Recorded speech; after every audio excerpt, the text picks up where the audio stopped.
Address में 13 number और कब्रिस्तान लिखा हुआ देखकर, ये दो बुरी चीज़ों को देखकर काशीनाथ का मन पहले पहले थोड़ा घबरा रहा था, पर वो करता ही क्या, उसे तो इस काम को करना ही होगा।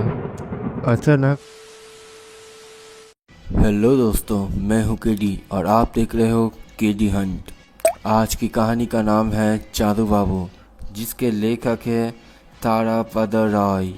तो बिना किसी समय गवाए शुरू करते हैं आज की इस भूतिया कहानी को।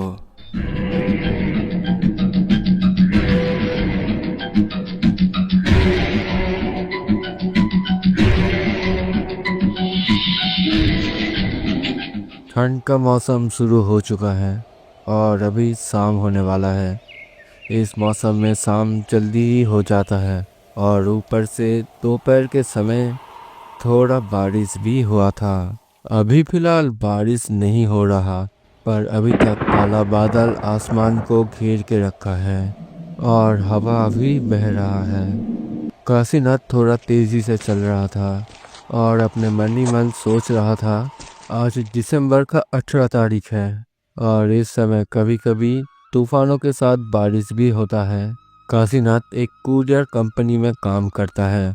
चिट्ठियाँ और छोटी मोटी चीज़ें एड्रेस के हिसाब से पहुंचा देना, यही उसका काम है। पर आज वो जिस इलाके में आए हैं, इस इलाके को वो ज़्यादा अच्छे से नहीं जानते। इस इलाके के लिए उसके कुरियर कंपनी का एक अलग आदमी रहता है, पर वो बंदा आज काम पर नहीं आया है, इसलिए काशीनाथ को इस इलाके में आना पड़ा। उसको इसी इलाके में एक बहुत ही ज़रूरी चिट्ठी पहुंचा देना है। कुरियर कंपनी के मालिक ने खुद काशीनाथ को इस चिट्ठी को पहुंचा देने का रिक्वेस्ट किया था, इसीलिए काशीनाथ को इधर आना ही पड़ा। यह इलाका पहले तो बहुत ज़्यादा सुनसान था, पर अभी आसपास कुछ खड़े देखा जा सकता है और कुछ जगह पर लोगों का रहना भी शुरू हो चुका है। यही सब चीज़ें सोचते सोचते काशीनाथ आगे बढ़ रहा था। उसे चांदू राय के घर पर इस ज़रूरी चिट्ठी को पहुंचाना है। एड्रेस है 13 नंबर के कब्रिस्तान का रोड। एड्रेस के ब्रैकेट में एक और चीज़ लिखा था, ईस्ट घुघू टांगा, उत्तर की तरफ 2 किलोमीटर। एड्रेस में 13 नंबर और कब्रिस्तान लिखा हुआ देखकर, ये दो बुरी चीज़ों को देखकर काशीनाथ का मन पहले पहले थोड़ा घबरा रहा था, पर वो करता ही क्या, उसे तो इस काम को करना ही होगा। अचानक फिर से बादल गरजने लगा। ठंडी हवाओं के साथ बारिश शुरू हो गया। बारिश से बचने के लिए वो कोई जगह ढूंढने लगे। एक खेती के रास्ते से चल रहा है तो आसपास कुछ भी नहीं है। थोड़ी देर पहले वो जब एक चाय के दुकान पर चाय पी रहा था, चाय पीते पीते उसने जब दुकानदार से एड्रेस के बारे में पूछा, तब उसने कब्रिस्तान के रोड के बारे में जान लिया था और फिलहाल वो जिधर है उसे ही कब्रिस्तान का रोड कहा जाता है। उसने सोचा था कि 13 नंबर का घर कब्रिस्तान के रोड के बहुत करीब होगा, पर ऐसा नहीं था। काशीनाथ ने उम्मीद लगाना शुरू किया कि अगर वो और थोड़ी दूर जाएगा तो शायद उसे कुछ घर दिख सकता है और शायद उन्हीं में से कोई एक घर 13 नंबर का घर हो। उसे थोड़ी देर रुकने का जगह चाहिए था, क्योंकि बारिश का स्पीड अभी थोड़ा बढ़ चुका है और ऊपर से ठंड का मौसम है, इसीलिए उसे ठंड भी लग रहा है। इस बारिश के मौसम में उसके पास रुकने को जगह नहीं है। ये सोचकर उसे थोड़ा लाचारी महसूस हुआ। अब उसने अचानक ही देखा कि दाहिनी ओर के रास्ते पर एक टूटा फूटा घर है। घर के अंदर शायद रोशनी जल रहा था, क्योंकि खिड़की से थोड़ा सही थोड़ा रोशनी बाहर आ रहा था। घर को देखते ही उसे थोड़ा राहत मिला। उसने बिना सोचे इस घर के आंगन में चला गया। शायद ही इस घर के अंदर कोई होगा, पर खुले दरवाजे और खिड़की से थोड़ा रोशनी बाहर आ रहा था। हो सकता है कि घर के अंदर कोई लालटेन जल रहा हो। बिजली कड़कने की रोशनी से काशीनाथ ने एक और चीज़ देखा। उसने देखा कि घर के दीवार पर मोटे मोटे अक्षरों में लिखा हुआ है 13। यानी कि वो अभी तक जिस घर को ढूंढ रहा था वो उसे मिल चुका है। उसे बहुत ही ज़्यादा खुशी मिला क्योंकि आखिरकार उसे कब्रिस्तान के रोड पर 13 नंबर का घर मिल ही गया। उसने दरवाजे पर दस्तक दिया, पर 2 बार दस्तक देने के बाद भी जब कोई भी आवाज़ नहीं आया, तब खुले दरवाजे से वो घर के अंदर चला गया। घर के अंदर सच में एक लालटेन जल रहा था। सीना जैसे ही अंदर आया, एक दूसरे कमरे के अंदर से भी एक आदमी बाहर आया। उस आदमी को देखकर काशीनाथ का मन पता नहीं क्यों थोड़ा बेचैन होने लगा। उस आदमी को देखकर ऐसा लग रहा था कि वो अपनी मर्जी से नहीं चल रहा, बल्कि कोई उसको अपने बस में करके किसी पुतले की तरह चलवा रहा है। उस आदमी का चेहरा भी थोड़ा अजीब था। काशीनाथ के मन में एक अनजाना सा डर और बेचैनी बढ़ने लगा। वो जल्दी से चिट्ठी देकर यहाँ से जाना चाहता है, पर बाहर भी बहुत तेज बारिश हो रहा है। क्या इस मौसम में जाना सही होगा उसके लिए? काशीनाथ ने उस चिट्ठी को बाहर निकाला और जब उस आदमी की तरफ हाथ बढ़ाया, तब उस आदमी ने कहा, ये किसका खत है? ये चांदू बाबू का खत है। चालू बाबू के लिए आपको थोड़ा इंतजार करना होगा।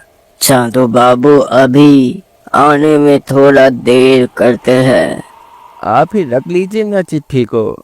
इस खत को तो मैं अपने पास रख लूंगा, पर आपका क्या होगा? मुझे मुझे क्या होगा? रुकिए, देखता हूँ। फिर उस आदमी ने रामलाल नाम के किसी शख्स को बुलाया।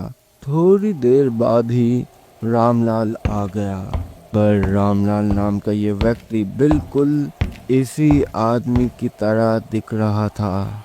रामलाल को वो पहला व्यक्ति धीरे धीरे कुछ बोलने लगा। तब रामलाल काशीनाथ को बोला, आपको चांदू बाबू के लिए इंतजार करना होगा। उसके कुछ ही सेकंड्स बाद फिर से एक और आदमी घर के अंदर आया, और वो भी लगभग इन्हीं दोनों की तरह ही दिख रहा था। फिर ये व्यक्ति भी बाकी 2 व्यक्तियों के साथ कुछ बातें किया और कहा, आपको चांदू बाबू के लिए थोड़ा इंतजार करना ही होगा। ऐसे ही थोड़े थोड़े समय के बाद 4 नंबर, 5 नंबर, 6 नंबर, 7 नंबर ऐसा करके कुछ लोग अंदर आने लगे, और ये सभी लोग एक ही जैसे दिख रहे थे। सभी ने फिर से धीरे धीरे आपस में कुछ बातें किया और एक साथ कहा, आपको चांदू बाबू के लिए इंतजार करना ही होगा। जब भी कोई व्यक्ति अंदर आता था, काशीनाथ समझता था कि शायद यही चांदू बाबू है, पर ऐसा नहीं होता था। बाहर थोड़ा बारिश कम होने लगा था, और ये सब चीज़ें देखकर काशीनाथ डर चुका था। उसने चिट्ठी को पासी के टेबल पर रख दिया और कहा, देखिए, बहुत इंतज़ार कर लिया। ये चिट्ठी आप लोग चांदू बाबू को दे देना। वो घर से बाहर ही जा रहा था, पर तभी बाहर से पैरों की आवाज़ आने लगा। कोई इसी घर की ओर आ रहा था। घर के अंदर के बाकी के लोग काशीनाथ को बोले, अरे आप क्या कह रहे हो? अरे आप क्या कह रहे हो? पैरों की आवाज आपको सुनाई नहीं दे रहा क्या? चांदू बाबू पहुंच चुके हैं। रुकिए, थोड़ा रुकिए। बोल रहे चांदू बाबू आ गए चांदू बाबू। बोल रहे चांदू बाबू आ गए। तभी वो लालटेन जिस ओर जल रहा था, उसी दीवार पर काशीनाथ ने एक फोटो फ्रेम को देखा। एक करीब 50-60 साल की उम्र के आदमी का तस्वीर के नीचे लिखा हुआ था, चांदू बाबू, जन्म 7 जुलाई 1943 और मौत 18 दिसंबर 1999। काशीनाथ ने तब कहा, अरे नहीं, आज ही तो 18 दिसंबर है। मतलब लगभग 5 साल पहले चांदू बाबू मर चुके हैं। थोड़ा सा भी और समय ना बर्बाद करके काशीनाथ वहां से भाग गया। अपने अंदर की पूरी ताकत लगाकर उसने दौड़ना शुरू कर दिया। जल्दी जल्दी मुझे भागना होगा, जल्दी। तभी पीछे से एक आवाज आया। अरे महाशय, आप जा कहाँ रहे हो? मैं ही तो चांदू बाबू हूँ। मैं पहुँच चुका हूँ। जितने ही तेज भागना है भाग लो।